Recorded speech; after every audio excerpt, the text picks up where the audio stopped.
블랙리스트는 박 전 대통령이 지시했다. 이런 김종덕 전 문체부 장관 지시가 있었습니다. 그리고 이제 법정 들어가면서 살짝 목례를 하고 들어갔는데 왜 인사를 이렇게 살짝 목례를 했을지 그 의미도 살펴주십시오. 지시 있었다. 청와대 개입이 사실로 드러난 거 아니냐. 지금 이런 얘기인데요. 관리를 잘 하라. 2015년 1월 9일 대통령은 장관을 불러서 문체부 장관을 불러서 옆에 있는 사람 차관이죠. 관리를 잘하세요. 문화예술계 지원 배제 증거 부족하다. 문체부 실장 3명 인사조치 증거 부족이다. 노태강 전 국장 인사조치 박근혜 공범 인정. 뭐 이쪽 이제 박 대통령 측 변호인 얘기고요. 블랙리스트 지시 썼다고 이제 증인석에 나와서 전 문체부 장관이 얘기를 한 겁니다. 뭐라고 했냐면 박 전 대통령이 정치 편향적인 영화. 좀 그 정치 편향적인 영화에는 지원하면 안 되는 거 아니에요? 이렇게 얘기를 했다는 거예요. 그리고 김종덕 전 장관은 박 전 대통령을 향해서 깊은 목례를 했다고 그러네요. 그리고 나서 입을 열어 블랙리스트 지시가 있었다 이렇게 주장했습니다. 어쨌든 그러면 이제 민정수석 비망록이라든지 이런 걸 보면 네.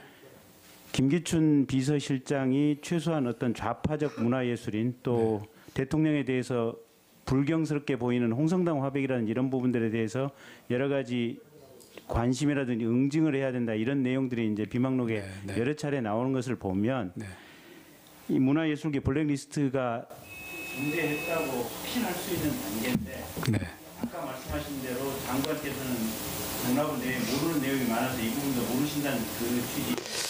그런 거보다는 저한테 직접적으로 뭐 청와대에서 이런 걸 관리해라라고 지시하신 적도 없고요. 그런 직접적인 지시를 받은 적은 없습니다.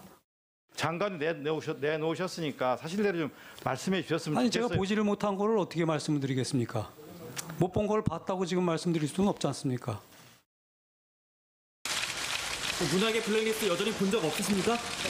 올라가서 성실하게 조사하겠습니다. 청문회에서 유증을 왜 하신 겁니까?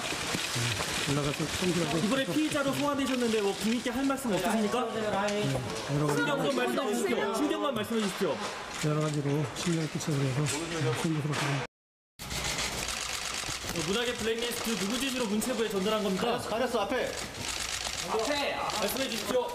피의자 전환했는데 신경이라도 말씀해 주시죠. 신경 한 말씀만 얘기해 주십시오. 이것은 준비가 덜 되셨어요? 서 변호사님부터 했으면 좋겠는데 그럼 정기현 의원부터 해주세요. 저는 아마 고민을 많이 했던 모양입니다. 네. 살아야 되지 않습니까? 예. 대통령에게 최소한의 예의는 지켜야 하고 본인은 재판 과정에서 진실을 고백하면서 조금이라도 정상 참작을 통해서 밖으로 나와야 되는 그 인간의 참 나약한 모습을 그대로 보여줬다고. 죄송합니다. 이런 거예요. 그래서 이제 예의와 생존 사이의 고민이었다 이렇게 보고요. 박근혜 대통령이 지금 현재 보여주는 모습 그대로 국민에게 버림받고 자유한국당에서 버림받고 자신이 임명했던 장관이나 차관이나 청와대 수석들 비서관들로부터 다 버림받는 상황에서 누구 한 사람도 그 사람을 대신해서 책임질 것이 없다. 이것이 박근혜 정부와 박근혜 대통령과 그를 모셨던 사람들의 마지막 모습이다. 서글프다 하는 생각 들어요. 서 변호사님. 법정에 들어가서 말은 못하는 거 아니에요? 안녕하세요. 뭐 이렇게 말 못하잖아요. 그냥. 그건 뭐 최소한의 예의니까 모셨던 분으로서 묵내는 할 수 있고요.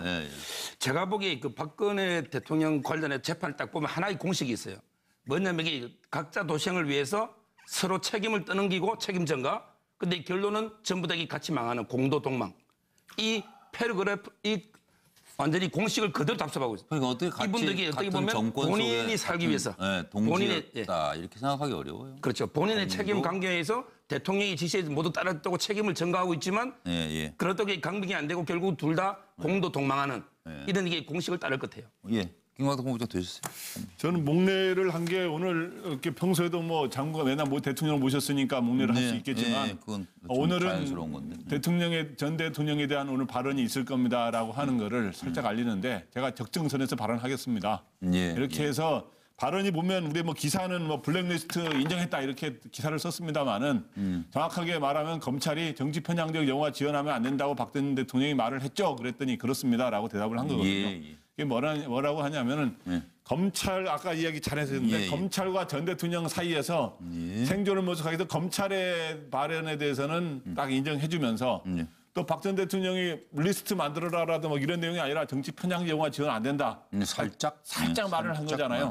그렇게 하면서 적정선에서 법리적으로적인 논쟁이 필요한 이제 말이 된 거거든요. 저게 서 변호사 잘 아시겠지만 자기는 빠져나가면서 최소한위는 지키면서 검찰한테는 협조해주면 하면서 또 빠져나가는 적정선에서 빠져나가는 그런 발언을 한 게 아닌가. 참 씁쓸하네, 황 소님. 저는 언론이 제목을 좀 잘 달아야 된다고 봐요. 이 정치 편향을 떠나가지고 이 김종덕이 이야기한 걸 보면 이미 1심에 그 블랙리스트 재판이 있었지 않습니까? 김기춘, 조윤선 등에요. 그때도 박근혜 대통령의 직권 남용은 인정을 하고 블랙리스트는 인정을 안 했는데 김종덕은 그 선에서 오늘 보면요. 이미 인정된 부분에 대해서는 마치 이거 이제 그 지시가 있었던 양 하면서 실제로 그 우리 아까 김 본부장님 말씀처럼 건전 콘텐츠를 철저히 관리해야 되는지 정치 편향적 영화를 지원하지 말아라든지 이런 부분을 이야기한 것이 이게 블랙리스트라고까지는 할 수 있겠는가 하는 부분에서 매우 애매하게 이야기를 했어요. 알겠습니다. 그렇기 때문에 그런 부분에는 차이가 있다 이렇게 봅니다. 뭐 천하고 선생님 되시죠? 네. 저는 뭐 묵내는 두 가지 의미겠다고 봐요. 그러니까 존중해서 당신을 지키겠다는 결심을 나타내는 그 의미가 있고 또 하나는 앞으로 잘 사십시오. 당신과 영원한 결별입니다라고 하는 마지막 인사의 의미가 있다고 보는데 오늘 김정덕 전 장관이 보여준 것은 박근혜 전 대통령과의 결별을 의미하는 게 아닌가. 1심 블랙리스트 재판에서 박근혜 전 대통령은 블랙리스트 관련해서는 무죄를 받았었습니다. 그런데 다시 박근혜 전 대통령과 관련된 재판에서 김정덕 장관이 이 얘기를 함으로써 블랙리스트에 박근혜 전 대통령이 유죄 혐의를 시인했기 때문에 앞으로 18가지 죄목 중에서 블랙리스트에 대한 것들이 추가적으로 깊이 있게 다뤄질 것을 암시하기 때문에 김종덕 장관이 박근혜 전 대통령과 결별을 선언한 것이다라고 볼 수 있겠습니다. 그렇게까지. 정기남 소장. 예, 저도 뭐 비슷합니다만 이미 지금 김종덕 전 장관은 구속되어 있는 신분이거든요. 굳이 블랙리스트에 대해서 본인이 진전된 입장을 내놓을 필요가 없어요. 자, 그런 상황에서도 목례를 하면서 들어갔다는 얘기는 저는 제가 볼 때는 이제는 어쩔 수 없다. 이 상황에서 진실의 일단이라도 내놓을 수밖에 없는 상황입니다. 라는 그런 취지인 것 같고요. 이로 인해서 박근혜 블랙리스트 사건에 그동안 1심 재판부가 관여 없다고 그랬는데 공모해서 공동정범이 될 수 있는 그런 재판의 분수령이 될 수도 있다. 이런 판단입니다. 그리고 참 요거 하나 오늘 이 정유라 변호인이 사인계를 냈다는데 이경재 변호사? 네. 이거 배경을 좀 살펴드리겠습니다. 최순실 변호 이경재 정유라 변호인, 정유라는 변호를 못하겠다 그거죠. 사임계를 냈다는 겁니다. 지난 7월 12일 최순실과 정윤회가 만류를 해도 기습 증인 출석을 해가지고 폭탄 증언을 했습니다. 정유라 측 변호인이 그래서 정유라는 살모사 같아요 이런 얘기 나오는데 들어보시죠. 정유라를 법정에 데려간 사람은 대단히 유감스럽게도 변호인이 아니라 특검 측 관계자가 법정으로 데리고 갔습니다. 그 사이에 정유라의 변호인들은 정유라로부터 아무런 연락도 받지 못했습니다. 제가 이런 상황이 매우 바람직하지 않기 때문에 직접 면담을 하려고 했습니다마는 본인이 마땅하지 않다고 생각하는지 제가 면담을 하지 못했습니다. 앞으로 유라가 어떤 상황에 처할지에 대해서는 좀 불안해하고 있습니다. 이게 사실이고. 네, 근데 변호인단이 수차례 연락을 시도해도 정유라가 응답을 계속 안 하는 모양이에요. 서정욱 변호사께 묻겠습니다. 사임하시겠습니까? 저는 이게 그 변호사법에 보면요, 그 이해충돌 금지 조항이 있습니다. 이 말은 이게 의뢰인 간의 이해가 충돌할 때는 쌍방을 이게 대리하면 안 돼요. 근데 제가 보기에 정유라의 증언은 최순실 박근혜 이재용 재판에 가장 결정적인 불리한 증거입니다. 그러면 만약에 변호인이셨다면 사임하겠네요? 사임할 수밖에 없어요, 법에.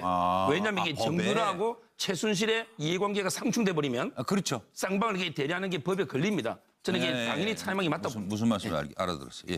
또 다른 분 생각은?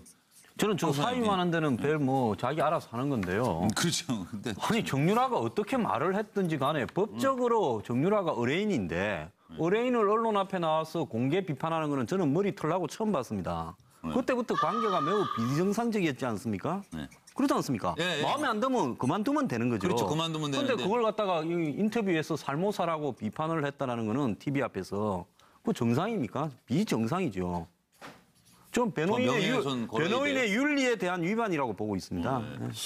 제가 볼 때는 현상적으로는 이경재 변호사가 사임계를 냈지만 내용적으로는 정유라가 자른 거죠. 자신을 제대로 변호하고 있지 못하다는 이유로 지난번에 기습적으로 재판에 가서 변호인이 코치해진 대로 안 하고 자기 소신대로 얘기하지 않았겠습니까? 따라서 나를 불리하게 하는 변호사는 더 이상 필요 없다라고 하는 것을 재판정에서 보여줬기 때문에 사실은 이경재 변호사가 정유라로부터 잘렸다.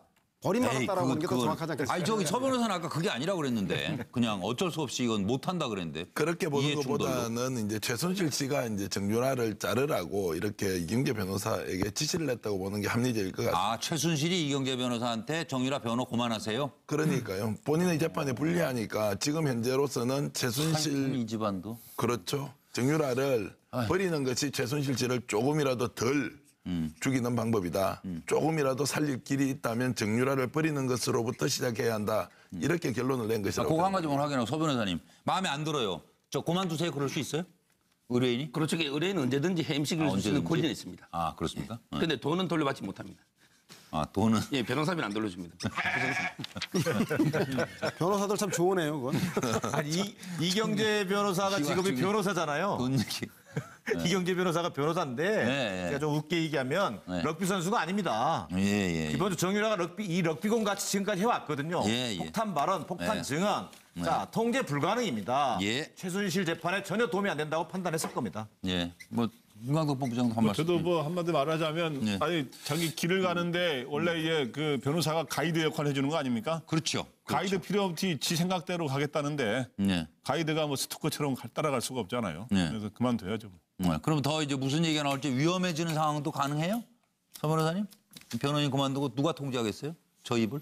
어차피 이게 통제가 안 됐기 때문에 뭐 위험할 건 어차피 하여튼 조용합니다 지금은. 무와 박근혜 대통령과 그를 모셨던 사람들의 마지막 모습이다. 서글프다 하는 생각 들어요. 서 변호사님. 법정에 들어가서 말은 못하는 거 아니에요? 안녕하세요. 뭐 이렇게 말 못하잖아요, 그냥. 그건 뭐 최소한의 예의니까 모신다 분으로서 묵내는 할 수 있고요. 제가 보기에 그 박근혜 대통령 관련해 재판을 딱 보면 하나의 공식이 있어요. 뭐냐면 이게 각자 도생을 위해서 서로 책임을 떠넘기고 책임 전가. 근데 결론은 전부 다 같이 망하는 공도 동망. 이 패러그래프 완전히 공식을 그대로 답습하고 있어요. 그러니까 어떻게 이분들이 어떻게 보면 본인이 살기 위해서 동지였다 이렇게 생각하기 어려워요. 그렇죠. 본인의 책임 관계에서 대통령이 지시에 모두 따랐다고 책임을 전가하고 있지만 그렇다고 강빙이 안 되고 결국 둘 다 공도 동망하는 이런 이게 공식을 따를 것 같아요. 김광덕 본부장 되셨어요? 저는 목례를 한 게 오늘 이렇게 평소에도 뭐 장관가 맨날 뭐 대통령을 모셨으니까 목례를 할 수 있겠지만 오늘은 전 대통령에 대한 오늘 발언이 있을 겁니다라고 하는 거를 살짝 알리는데 제가 적정선에서 발언하겠습니다. 이렇게 해서 발언이 보면 우리 뭐 기사는 뭐 블랙리스트 인정했다 이렇게 기사를 썼습니다만은 정확하게 말하면 검찰이 정치 편향적 영화 지원하면 안 된다고 박근혜 대통령이 말을 했죠. 그랬더니 그렇습니다라고 대답을 한 거거든요. 이게 뭐라고 하냐면은 검찰 아까 이야기 잘해서 했는데 검찰과 전 대통령 사이에서 생존을 모색하기도 검찰의 발언에 대해서는 딱 인정해주면서 또 박 전 대통령이 리스트 만들어라라도 뭐 이런 내용이 아니라 정치 편향 영화 지원 안 된다. 살짝 말을 한 거잖아요. 그렇게 하면서 적정선에서 법리적으로 논쟁이 필요한 이제 말이 된 거거든요. 저게 서 변호사 잘 아시겠지만 자기는 빠져나가면서 최소한의는 지키면서 검찰한테는 협조해주면 하면서 또 빠져나가는 적정선에서 빠져나가는 그런 발언을 한 게 아닌가. 참 씁쓸하네. 황 소님. 저는 언론이 제목을 좀 잘 달아야 된다고 봐요. 이 정치 편향을 떠나가지고 이 김종덕이 이야기한 걸 보면 이미 1심에 그 블랙리스트 재판이 있었지 않습니까? 김기춘, 조윤선 등에요. 그때도 박근혜 대통령의 직권 남용은 인정을 하고 블랙리스트는 인정을 안 했는데 김종덕은 그 선에서 오늘 보면요. 이미 인정된 부분에 대해서는 마치 이제 그 지시가 있었던 양 하면서 실제로 우리 아까 김 본부장님 말씀처럼 건전 컨텐츠를 철저히 관리해야 되는지 정치 편향에서 입을 열어 블랙리스트 지시가 있었다 이렇게 주장했습니다. 어쨌든 그러면 이제 민정수석 비망록이라든지 이런 걸 보면 김기춘 비서실장이 최소한 어떤 좌파적 문화예술인 또 대통령에 대해서 불경스럽게 보이는 홍성당 화백이라는 이런 부분들에 대해서 여러 가지 관심이라든지 응징을 해야 된다 이런 내용들이 이제 비망록에 여러 차례 나오는 것을 보면 이 문화예술계 블랙리스트가 존재했다고 확신할 수 있는 단계인데 아까 말씀하신 대로 장관께서는 정답을 모르는 내용이 많아서 이 부분도 모르신다는 그 취지. 그런 거보다는 저한테 직접적으로 뭐 청와대에서 이런 걸 관리해라라고 지시하신 적도 없고요. 그런 직접적인 지시를 받은 적은 없습니다. 장관이 내놓으셨으니까 사실대로 좀 말씀해 주셨으면 아니 좋겠어요. 제가 보지를 못한 거를 어떻게 말씀을 드리겠습니까? 못 본 걸 봤다고 지금 말씀드릴 수는 없지 않습니까? 문학의 블랙리스트 여전히 본 적 없으십니까? 올라가서 성실하게 조사하겠습니다. 청문회에서 의증은 왜 하신 겁니까? 올라가서 성실하게. 이번에 피의자로 소환되셨는데 뭐 국민께 할 말씀 없으십니까? 신경만 말씀해 주십시오. 신경만 말씀해 주십시오. 여러 가지로 신경을 끼쳐서 성실하게. 문학의 블랙리스트 누구 지시로 문체부에 전달한 겁니까? 가렸어 앞에. 말씀해 주십시오.